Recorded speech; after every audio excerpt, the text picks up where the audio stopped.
تمر اليوم الذكرى السنوية 39 على رحيل الشاعر الكردي الكبير جيغرخوين، حيث توفي عن عمر نهز 81 عاماً.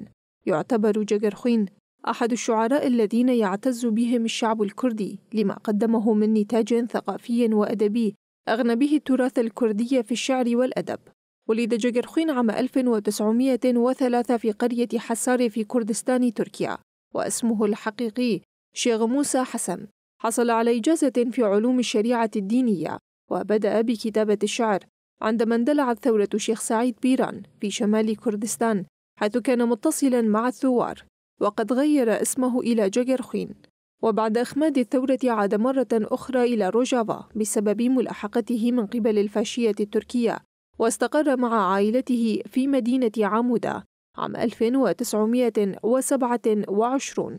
كان على اتصال دائم مع الطبقة المثقفة مثل عثمان صبري وجلادة بدر خان وقدر جان وغيرهم، وشارك في إصدار مجلة هاوار.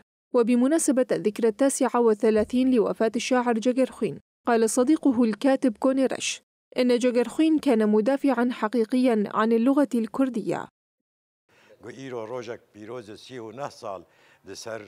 اليوم يوم مبارك يصادف الذكرى السنوية 39 لوفاة الشاعر جيغرخوين. جيغرخوين الذي لا زال مدرسة حقيقية لدعم وتطوير اللغة الكردية الأصيلة. لازلنا بحجة لجيغرخوين الذي استطاع بعد الأمير جلادة بدر خان وقدري جان وأحمد خاني وملاي جزيري الحفاظ على اللغة الكردية الأصيلة وتجميل اللغة الكردية في قلوبنا.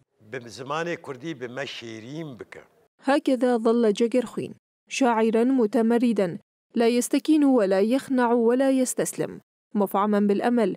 وكان له دور قوي ليمنع الكرد من الاستكانة وعدم الخضوع للأعداء، ووقف ضد الخرافة والجهل المفروضة على المجتمع. توقف قلب الشاعر الكبير جيغرخوين في مثل هذا اليوم في 22 من شهر تشرين الأول عام 1984 في السويد، ودفن حسب وصيته في حديقة منزله بمدينة قامشلو بتاريخ 5 من شهر تشرين الثاني عام 1984.